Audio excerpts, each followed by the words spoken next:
From Washington, this is VOA News.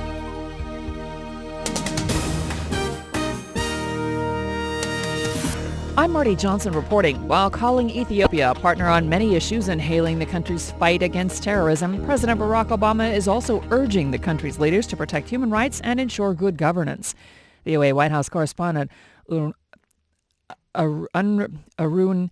Aru Pande has more on the president's talks with the Ethiopian Prime Minister in Addis Ababa. The deadly blast that struck a hotel in Somalia's capital just as Mr. Obama landed in Ethiopia Sunday was a reminder, the U.S. president said, of the very real threat facing the region. Yesterday's bombing in Mogadishu reminds us that terrorist groups like al-Shabaab offer nothing but death and destruction and have to be stopped. We've got more work to do. It was against this security backdrop that talks between President Obama and Prime Minister Haile Mariam Desalegn took place Monday in Ethiopia's ornate national palace. Following Monday's bilateral talks in the palace, President Obama convened a meeting with the leaders of Kenya, Uganda, Ethiopia, and the African Union in hopes of finding a path to peace. Aru Pande, VOA News, Addis Ababa. On Tuesday, President Obama will visit the African Union's headquarters, also in Addis Ababa. Turkey is calling for a meeting of its NATO allies Tuesday to discuss threats to its security and airstrikes targeting the Islamic State militants in Syria, as well as Kurdish rebels in Iraq.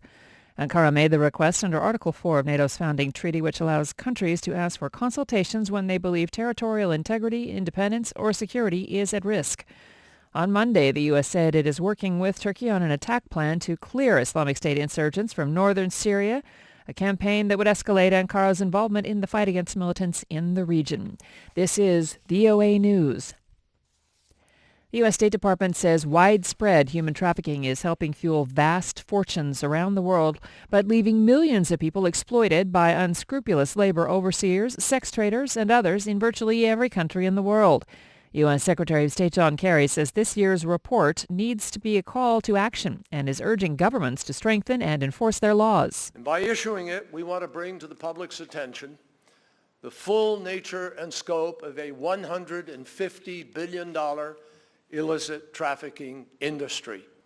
We want to provide evidence and facts that will help people who are already striving to achieve reforms, to alleviate suffering, and to hold people accountable. We want to provide a strong incentive for governments at every level to do all that they can to prosecute trafficking and to shield at-risk populations. The report says that human trafficking has no bounds and respects no laws, exists in formal and informal labor markets of unlawful and illicit industries affecting skilled and unskilled workers from a spectrum of educational backgrounds. A terrorist attack in India's Punjab state killed at least 10 people and prompted authorities to increase security along the border with Pakistan.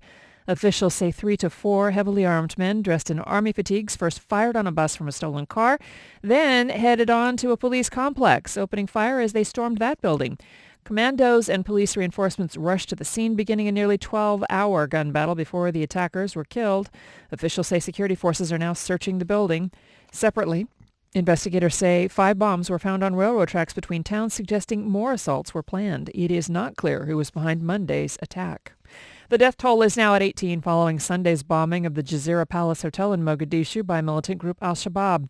5 more deaths were reported today, including that of a Chinese embassy staff worker who was injured in the powerful truck bomb blast. Ambulance services say searchers also pulled 4 bodies from the rubble of the partially destroyed hotel. World markets tumbled on Monday after the main Chinese stock market suffered its biggest plunge in 8 years. The Shanghai Composite Index lost 8.5%, while the CSI 300 index of the largest 300 listed companies in Shanghai and Shenzhen shed 8.6%. Shortly after opening, the Dow Jones Industrial meantime hit its lowest level in over 5 months. The Nasdaq Composite also went to its lowest point in 4 weeks. The Chinese government's dramatic efforts to prop up the mainland's falling stock markets suffered a serious setback with these major indices falling. And Boston's bid to host the 2024 Olympics is over. A person familiar with the decision tells the Associated Press the U.S. Olympic Committee has severed ties with Boston. The bid soured within days of its start last January. I'm Marty Johnson. That's the latest world news from VOA.